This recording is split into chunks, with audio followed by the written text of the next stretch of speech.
जय हिंद। अभी हाल में लोनी गाजियाबाद के बेहट गांव में गोकशी का मामला सामने आया था।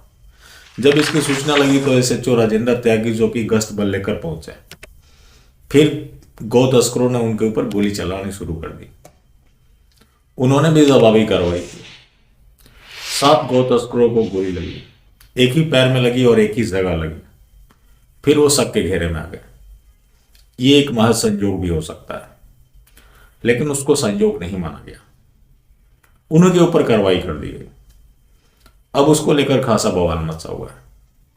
लोगों के बीच में भी भारी आक्रोश है। राजेंद्र त्यागी आज वो अकेले पड़ गए। अब क्या होता है कि राजेंद्र त्यागी जैसे लोग मिलते कितने हैं? बहुत कम। और हर किसी को राजेंद्र त्यागी का समर्थन करना चाहिए, वरना जो बाकी पुलिस वाले कर रहे हैं उससे संतुष्ट होना चाहिए। जब किसी ईमानदार की रिस्पेक्ट नहीं है तो बाकी जो भ्रष्ट है उसके साथ कंप्रोमाइज करके जियो।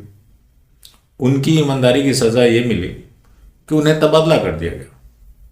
उनका तबादला किया गया है इंदिरापुरम में, इंस्पेक्टर अपराध, जो कि वहां के एसएचओ थे, अभी 1.5 महीने आए हुए थे।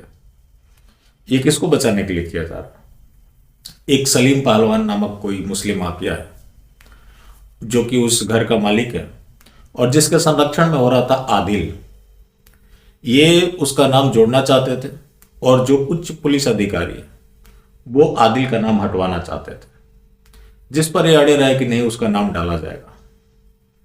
अब उन्होंने ईमानदारी से अपनी ड्यूटी निभाई तो उसकी सजा तो उनको मिलनी थी, क्योंकि ईमानदारी आज सबसे बड़ा अपराध बन गया। उसकी सजा मिली, उनका तबादला कर दिया गया।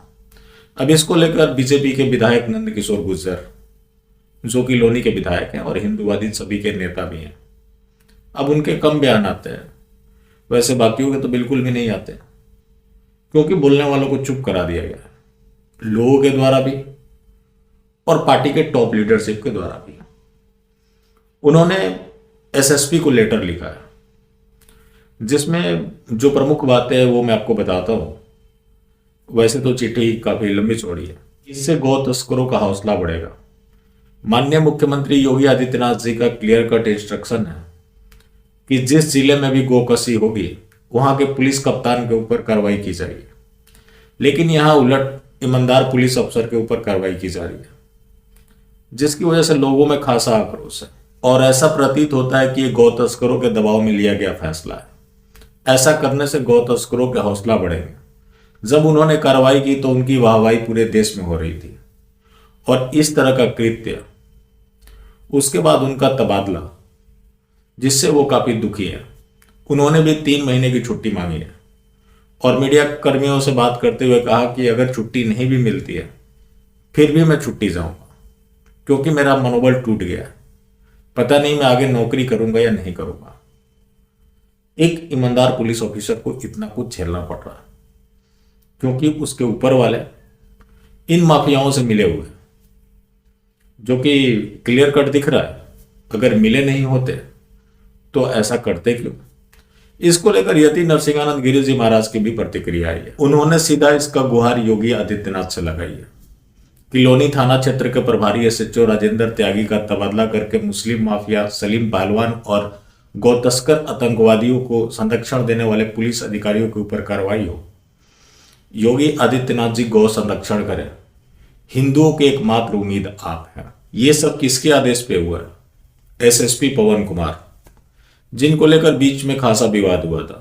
यति नरसिंहानंद गिरी जी महाराज की वो वीडियो आपने देखी होगी, जो उन्होंने आरोप लगाए थे, वो आरोप तो अब सच साबित हो रहा है, क्योंकि पुलिस की मिली भगत की बात उन्होंने भी कही थी, यहां विधायक जी भी कह रहे हैं। तो फिर तो मामला क्लियर हो जाता है कि इन लोगों की माफियाओं से मिली भगत है। अगर मिली भगत नहीं है तो एक ईमानदार पुलिस ऑफिसर पे कार्रवाई क्यों? हो सके तो आप भी इस मामले को जिस प्लेटफॉर्म से उठा सकते हैं जरूर उठाएं। बाकी जिंदा रहे तो फिर मिलेंगे, और मिलते रहेंगे तो जिंदा रहेंगे। मिलना जुलना जारी रखें, लेकिन हाँ, मास्टर स्ट्रोकवादी बिल्कुल भी ना। जय हिंद।